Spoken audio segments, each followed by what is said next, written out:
It has to be remembered, of course, that Jesus was Jewish, and he came into the world in the first century BC, into a world defined by all of Jewish history before him. This is an important fact that is often lost when people are studying Jesus, when people are studying ancient Christianity, that earliest Christianity was Jewish and part of the Jewish story, part of salvation history. Now, crucial, central to this story, first of all, of course, is monotheism, the belief in one God.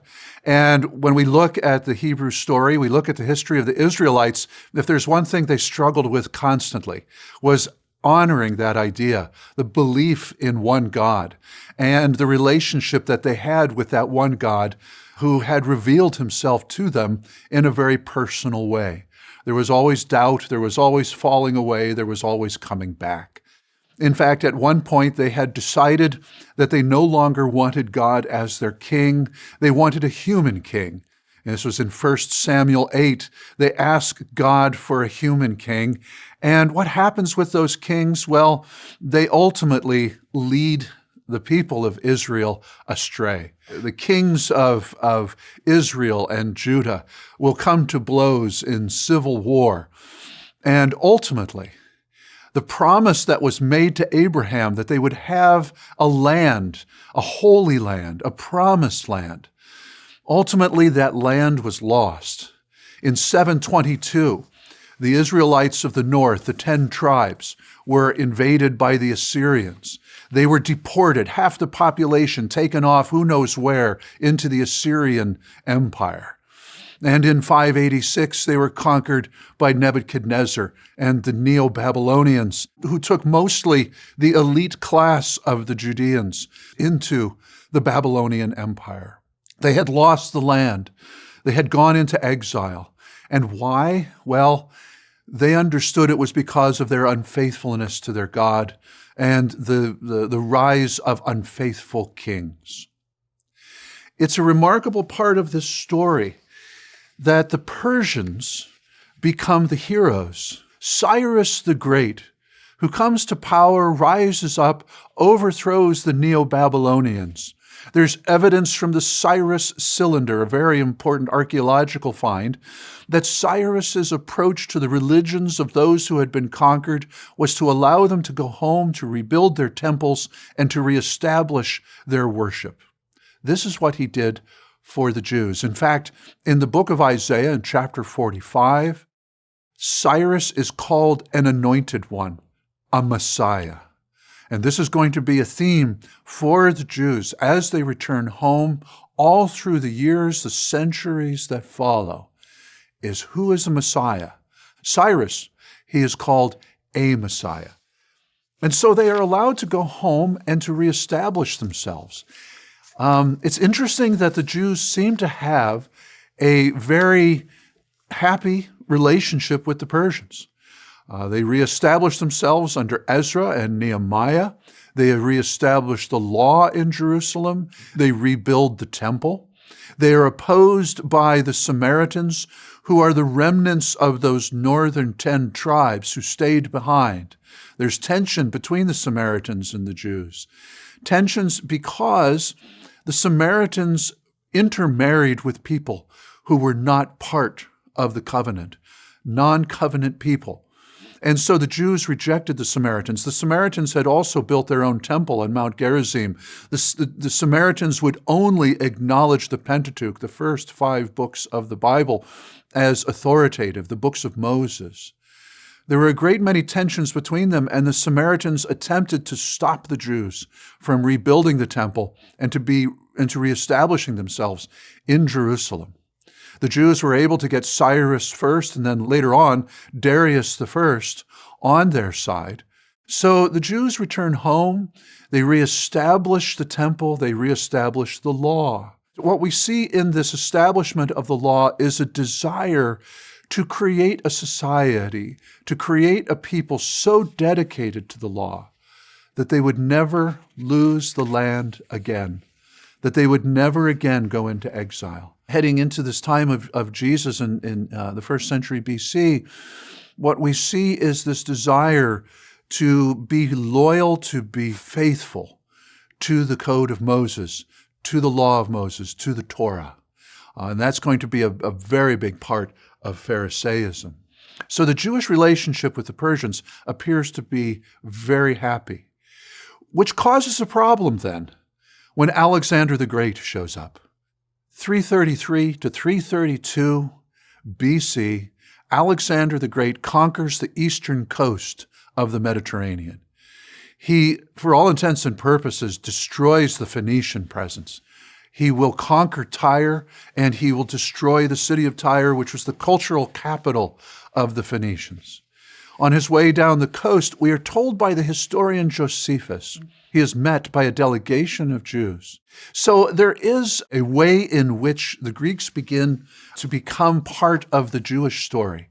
And in Judaism, this idea that what the Greeks bring, what Hellenistic Greece brings to the Jews, can be a positive thing. What do I mean by Hellenism? Well, Hellenism really is this idea that Greek culture can be wed, can be synthesized with native cultures, like Mesopotamia or the Egyptians, and in this case, with Judea. In many ways, the Jews prospered from their interaction with Greek Hellenism. Now, remember that the Greeks were pagan. The Greeks worshipped various gods. And one of the themes we have here in this transition from Parthia to the presence of the Greeks to Greek Hellenism is that the Jews have moved from being controlled by one pagan society to another. And so this is going to be something that the Jews will remember and perhaps will see as a negative. But there are many positive things as well. A new and very substantial population of Jews grows at Alexandria. Other cities that emerged, Antioch, became important, Ephesus as well, and of course the old cities of Athens and Corinth, all of these important under Greek Hellenism. And in all of these cities, Jewish populations would move out and would settle. Some scholars would call this a diaspora by choice, that the Jews are spreading out to be a part of this great Hellenistic world that is emerging. Now, a number of Jews stayed in Babylon, stayed in the East, and this is important to recall as well because there will be Jewish communities there for well over another 2 millennia after this time. It's important, too, that at Alexandria, it's a pagan city, and the Jews being present there will have constant troubles with Alexandria and with persecution at Alexandria. We might think that, well, the intellectuals of Alexandria might be a little bit more reasonable and understanding of the Jews, but not at all. There is a very deep divide in terms of religion between those two groups, and we'll find some of that as we go along. Now, what are some of the things that the Greeks gave to the Jews in particular? One of the most important gifts of the Hellenistic Greeks to Judaism is the Septuagint. The Septuagint was produced, we're told, again by Josephus, but Josephus is using a letter from the time of Ptolemy II, a letter of Aristeas. And in this letter, we have a description of Ptolemy II desiring to have the Hebrew text translated into the Greek. And he hired 72 scholars, Jewish scholars, who in 72 days translated the entire Old Testament, the entire Hebrew Scriptures. Now, that is a little bit remarkable and a little bit over the top. So there's a little bit of mythology, we think, at work there. The important point here is that Ptolemy wanted to add the Old Testament in Greek to his library. And the Jews were happy to do this, ecstatic to do this, to create a translation of the Hebrew Scriptures so that the broader world, the Hellenistic world, could better understand Jewish monotheism. Now, we know from a variety of studies by Septuagint scholars that there were many translations from the Hebrew into the Greek. And what many scholars believe is that this story at the time of Ptolemy II was actually designed to make sure that people understood, both in the Greek and Jewish world, that there was one acceptable translation. And that was the translation given by Ptolemy II. All right. And so this was a very positive thing.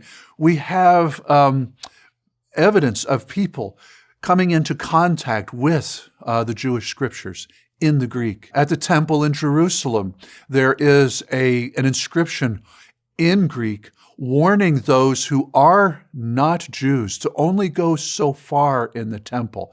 So this gives us an understanding that there are people very interested in Judaism, very interested in temple worship, very interested in what's going on here in the Jewish world. You begin to have philosophical discourse within Judaism in Greek, which will come to its height in a man named Philo of Alexandria. There are many good things that are happening. The Greek practice, the Greek tradition of what is called the gymnasium. This is where men, young men and older men, will study philosophy, will learn to read Homer, Hesiod, the great writers of the Greek world. The idea of a gymnasium is broadly accepted by the Jews. One of the problems that the Jews have regarding gymnasia is that the word gymnos, at the heart of this word, means naked, and the Greeks met and trained naked, which meant that Jewish men who were a part of the gymnasia stood out, were obvious because of circumcision. And so there was a tension that had begun to emerge there. And we are told in the first book of Maccabees that there are actually people who tried to, perhaps through plastic surgery of some kind, cover up their circumcision, which meant that they were rejecting the covenant. So there's positive and there is negative. The change and the great tensions that really emerge in this whole story has to do with the death of Alexander the Great and the rise of his successors. But the successors had problems understanding Judaism and had problems often understanding and honoring the practices of the Jews. One of the Seleucid emperors, and there are two main powers that emerge out of this collapse, the Seleucids and the Ptolemies. The Seleucids control territory from the coast of the Mediterranean well into the old Persian territories, eastward into Bactria, or what is today Afghanistan, and to the Indus River Valley. Antiochus IV institutes a variety of policies throughout his empire in which all of the empire must now bow to Zeus, must now bow to the Hellenistic culture and the Hellenistic gods. And through most of the empire, that's not a problem because of the syncretism. If Zeus and Marduk are the same god, that's not a problem, all right? But for the Jews, this is a major problem, because what Antiochus IV wants to do is to make the temple in Jerusalem a temple to Zeus, and wants to put in that temple a statue of Zeus. This is problematic. He also outlaws things like circumcision. He outlaws various Jewish practices. He forces local Jewish populations to give sacrifice, to make sacrifice to Zeus. This is a very big problem. The response to all of this is slow in coming, but it finally does emerge.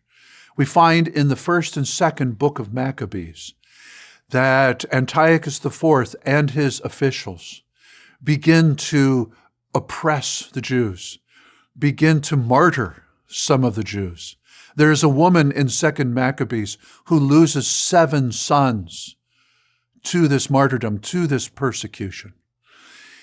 We are also told in 1st Maccabees, not only is the temple defiled, but a gymnasium has been built in Jerusalem. And this gymnasium, though acceptable by many of the Jews, by the most conservative or old school Jews, not acceptable at all. Because at this gymnasium, in Jerusalem, the capital of Judaism, the very covenant itself is being rejected by these young men who are at the gymnasium. That's a problem. There's a man named Mattathias Hasmon who lives in a village outside of Jerusalem, in a town of Modin. And he is there watching, keeping in mind all that's going on in Jerusalem, watching in his own town of Modin, Jews sacrificing to Zeus. And so Mattathias Hasmon says to his neighboring Jews, all who want to uphold the law, to uphold the Torah, follow me. And he kills first the Jews who were sacrificing, and then the Greek officials. This rebellion of Mattathias Hasmon, often called the rebellion of the Maccabees. Maccabee in Aramaic means the hammer. He and his sons and thousands rise up against the Greeks to put an end to this Greek oppression. The Hasmonean rebellion, or the Maccabean rebellion, will last from approximately 167 to 65. And in this rebellion, they have their defeats, but they also have their great victories.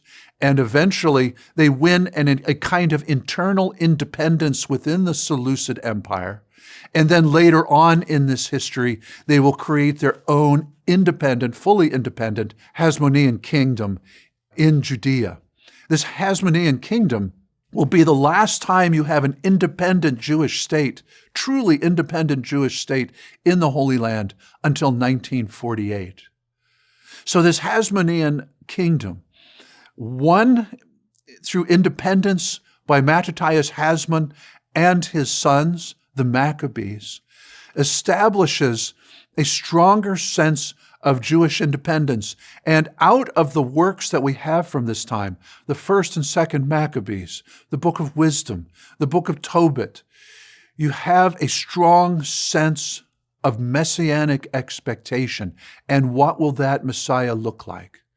In the book of Maccabees, the temple is in 165 retaken and cleansed. There is a great miracle of the oil in the lampstands in the temple. For 8 days, oil that should not last so long, a miraculous event. This becomes the celebration of the rededication of the temple, or what we call in the modern day Hanukkah. Jesus himself will go up to Jerusalem, we find in John chapter 10, and celebrate Hanukkah at the temple. This is a very, very important moment, the War of the Maccabees and the overthrowing of Greek rule. So the Seleucids ultimately will meet their demise. In the midst of this, it's important to understand that in the Maccabean revolt, in this rise of the Hasmonean kingdom, the Jews will create treaties with the Romans. The Hasmoneans, honestly, because of some of the hardness and difficulties of the relationship with the Greeks, the Jews not only have this difficulty, but they also open up a new era of a certain amount of independence regarding the pagan empires around them. All this will change again in 63 BC. In that year, a Roman general named Pompey the Great, who is doing a Herculean job of getting rid of pirates in the Mediterranean and settling a whole lot of troubles in the eastern region of the Mediterranean, he shows up in Judea because there is a civil war going on. It's the Hasmoneans. The Hasmoneans have an internal civil war going on among themselves, not only regarding Greek Hellenistic influence that is now part of the Hasmonean kingdom, but also regarding the control of the temple. Who gets to control the temple? They are battling over this. Now, why is the temple so important? Well, it's the center of their worship. It's the center of their devotion to their God. But it's also important to understand that the temple in Jerusalem is the most wealthy temple in all of the Mediterranean, and perhaps the most wealthy temple in all of the ancient world. All of their devotions, all of their tithes, all of their gifts, all of the sacrificing is going on there. It's important, too, that in the ancient world, temples often were used as banks. And so you could store your money there because nobody is going to rob a temple. And this is the only place, of course, where you might find Jews storing their savings. In the Hasmonean time, there are going to be efforts to control that temple. And so when Pompey comes along, what does he do?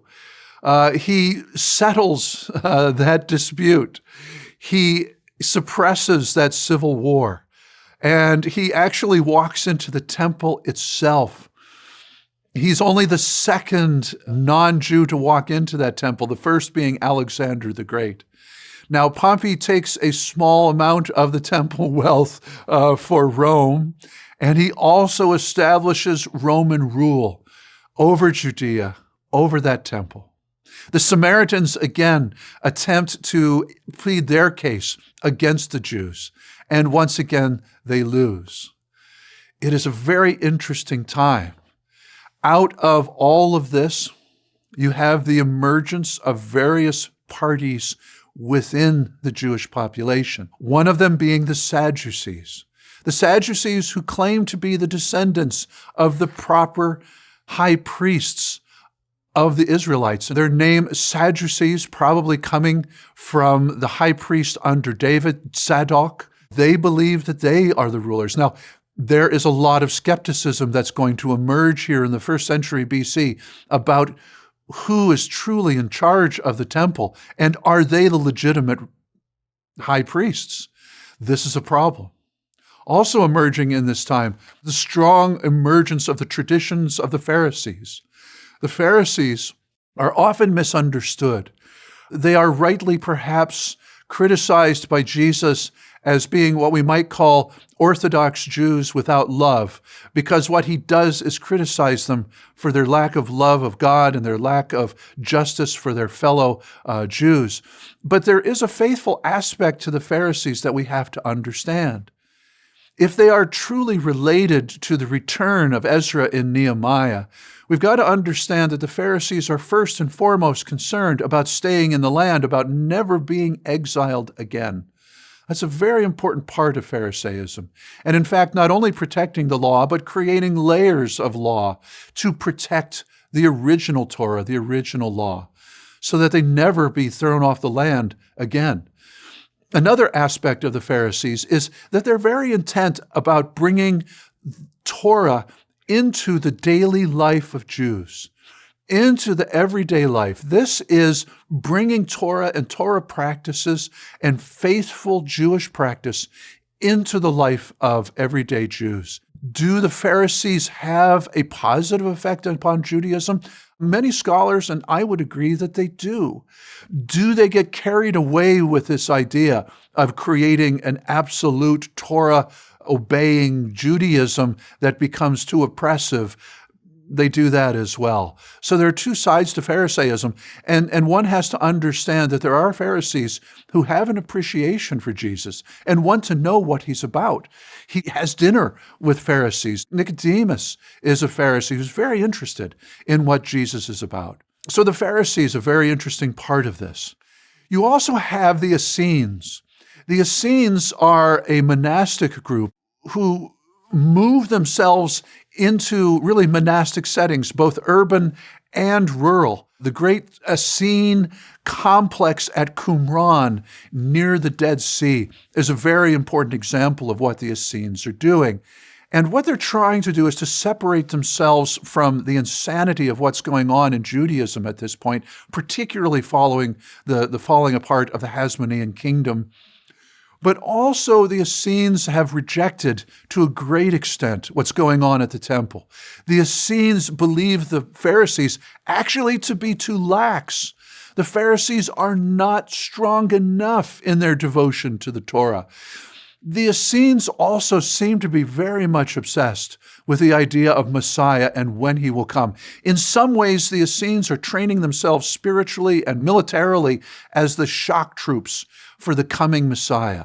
Now, also in the midst of all of this, of course, are the Samaritans. You also have the Zealots who grow out of this time with the Roman Empire, who are very interested in destroying Rome and getting rid of Rome. All of this is part of the first century AD. Emerging out of the troubles that come with the arrival of Pompey and with the fact that Judea is now under Roman control, you have the emergence of Antipater, the father of Herod the Great, and a whole new level of political activity in Judea that we call the Herodians. Herod the Great came to power in great part because of the various civil wars that were going on not only among the Jews, but the Romans as well. The civil wars, first between Pompey and Caesar, and then later between Octavian and Mark Antony, allowed for Herod's father Antipater and then Herod himself to come to power.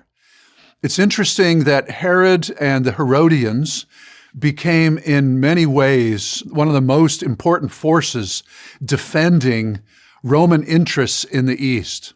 Every time there was a civil war, the Parthians would show up and offer their help against the Roman Republic, against the Roman Empire. In 40 BC, the Parthians had invaded the Holy Land and in fact controlled Jerusalem for a time. In that same year, 40 BC, the Senate had made Herod the Great the king of the Jews. And it was this king of the Jews 2 years later in 38 who would play a significant role in helping to drive the Parthians out of Jerusalem, out of the Holy Land, and back eastward into Mesopotamia. One has to understand this about Herod the Great. Herod the Great was called great because of his building programs. Herod the Great is not because he was such a nice guy, frankly. Herod the Great was paranoid.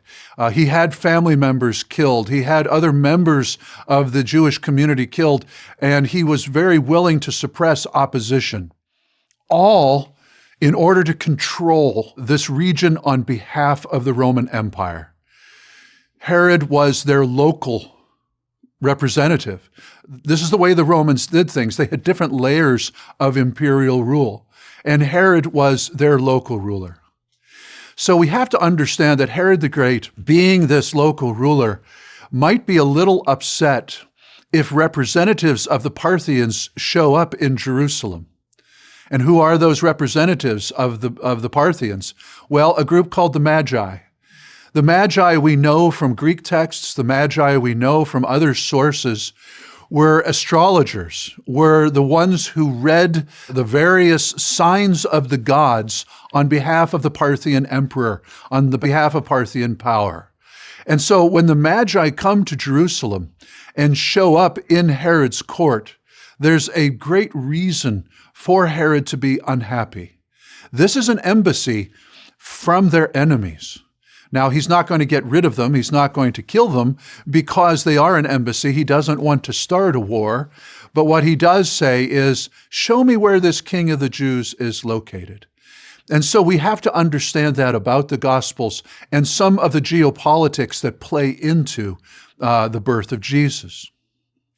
Now, the relationship between the Romans and the Jews would often be positive. Much happened in Judea that was good.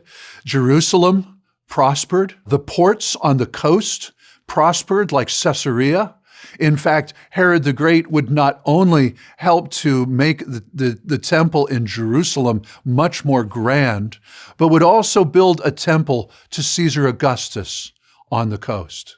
At the temple in Jerusalem, they could not worship the genius of Caesar Augustus, but at the time, under Octavian, under the rule of the first emperor, the Jews did begin a practice at their temple of Jerusalem in sacrificing every day on behalf of the Roman emperor. Now, the emperor doesn't understand that that sacrifice is on behalf of his sins, but it is important to understand that the Jews participated in the broader religious system of Rome and under the auspices, frankly, of the emperor who is, recall, Pontifex Maximus. They are participating in that in their own way. They're playing along. They're part of the system. This is important to understand when things get tough. And things do get tough. The Herodians and their presence in Judea will ultimately die out because, frankly, they become less useful to the Romans. It's important that people like Pontius Pilate are going to have difficulties, and there will be others, such as Flaccus and Florus, other Roman rulers along the way who are going to have trouble understanding how to rule in Judea and over this monotheistic people. Pontius Pilate will get into a deep amount of trouble for executing many Samaritans, thousands of Samaritans. He and other rulers in Judea will get into trouble because they don't understand the temple and the temple tithe, the temple tax. This becomes a problem, particularly as Jews have to also deal with this new movement of Christianity. In the 1st century AD, we have evidence under the Emperor Claudius that in the capital at Rome, there are tensions, even riots, within the Jewish community over someone named Chrestus. We believe that what the Romans are hearing, and this is found in Suetonius, that the Romans are hearing is a mispronunciation of Christ. And by this time, under Claudius, there are tensions, there are difficulties regarding Jesus, regarding Christians in the capital of Rome. But the Roman view and tensions with Judaism become very pronounced in the reign of Caligula. Gaius Caligula, whose nickname means little army boots, which he didn't like, but the Senate called him Caligula because they knew he didn't like that nickname. He is not a well person. He is insane, all right? He has relationships with his 3 sisters. Caligula has his horse named a senator. Now, Caligula, we are told, is a friend of one of the remaining members of the Herodian dynasty, Agrippa II. And Agrippa works on behalf of Caligula to try and understand the Jews. A man named Flaccus is in the east. He's governing in Alexandria as well as in Jerusalem. And he's under a great deal of tension to produce revenue for the empire. He also has a problem in that Flaccus was loyal to Tiberius, who was the 2nd emperor of Rome and was an enemy of Caligula. So Caligula doesn't trust him. Flaccus, in his attempt to raise revenue, abuses the Jews in Alexandria. He abuses the Jews in Jerusalem. In fact, he takes money from the temple in Jerusalem. The Jews in Jerusalem begin to mock him, and they pass around baskets to one another as if they're raising money on behalf of Flaccus, who somehow doesn't have enough money. Agrippa goes to the east to check up on Flaccus and to support the Jewish cause. In Alexandria, a great persecution emerges against the Jews. Thousands of Jews are killed. The Alexandrians are not happy with the Jews. In fact, they support Flaccus. Thousands of Jews are killed. Jews are forced into parts of the city that we could only call ghettos. They are restricted in their activities. Synagogues are burned to the ground. It is truly a horrible moment in the history of Alexandria. Caligula is a mixed bag himself. And though he ultimately has Flaccus put to death and things are settled down, Caligula decides towards the end of his reign to put a golden statue of himself in the Temple of Jerusalem. Sent to talk to Caligula is a very important Jewish leader out of Alexandria, a man named Philo of Alexandria, one of the most important Jewish philosophers of the age, and in fact, of all ages. Very important. Philo of Alexandria is a Jew. He's also a Neoplatonist.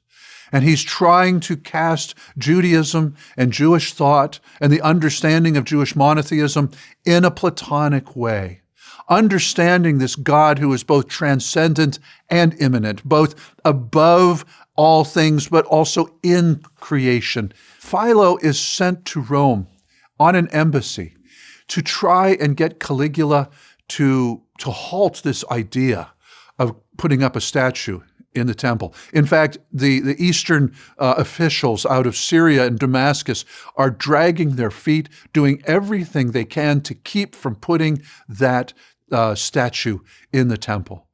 Caligula, being who he is, completely ignores the pleas of Philo and the fellow Jews who had come to ask him not to do this horrible thing. And it proceeds at least until Caligula is assassinated by the Praetorian Guard. Caligula is followed eventually after the Emperor Claudius by the Emperor Nero. And the Emperor Nero also has his troubles with both Jews and Christians. It's under Nero that a great fire engulfs the city of Rome. It's Nero's work. He has done this purposefully to make Rome into a city of gold. Under Caesar Augustus, it had been a city that went from brick to marble, and under Nero, he wants to take it from marble to gold. The problem for Nero is that a good portion of the city won't sell to him. They will not sell their real estate to the emperor. And so out of his anger and out of his desire to get rid of these people who won't sell to him, he decides to start a fire that lasts for days. And in those days, he refuses to send in the fire department, which is basically the Praetorian Guard, to put down this fire. Thousands of people die. When it's all over, both Suetonius and Tacitus, Roman historians who write later in the first century, look back on this. The agreement is that it's Nero's fault. He did this. He was a crazy man. But Nero, he blamed it all on the Christians. This new religion, this new movement, somehow related to Judaism. They didn't know how yet. He persecuted these Christians. He made them the scapegoats. And he began to persecute them in all kinds of horrible ways, burning them after dipping them in tar, feeding them to the lions, a variety of different punishments. 2 apostles, both Peter and Paul, are executed, are martyred in this moment. Peter, he is not a citizen, and so they can do to him whatever they want, and they crucify him upside down. Paul is a citizen. He has rights, so they're nicer to him. They only behead him. And so this is the era in which Nero begins the first persecution of Christians. It's not empire-wide. It's not across the empire, but in the capital. Tacitus wrote a great deal about much of this. Tacitus talked about the Christians and the Neronian persecution. The Christians, he said, were innocent of the fire in Rome, but they did not support Roman values. They did not support Roman tradition. The Christians, Tacitus said, were haters of humanity. Similarly, Tacitus was no friend of the Jews. At the end of the first century, he said, whatever their origin, the origin of the Jews, these rites are maintained by their antiquity. The other customs of the Jews are base and abominable and owe their persistence to their depravity. There's a certain sense in which the Romans can appreciate Jewish traditions, but others that Tacitus calls base and depraved. He also says this, the Jews conceive of one God only, and that with the mind alone. In other words, they think of him by faith, not by statues, all right? In fact, the Jews are called atheists by the Romans because they don't have a statue in their temple. They regard as impious those who make from perishable materials representations of gods in man's image. That supreme and eternal being is to them incapable of representation and without end. Therefore, they set up no statues in their cities, still less in their temples. This flattery is not paid their kings, nor this honor given to Caesar. So the Jews themselves are suspect as being traitors. Very important in this statement by Tacitus. This is the story of the Jews in the 1st century BC, the 1st century AD. And it's around this story. This is the story in which Jesus arrives, and the story in which early Christianity is born.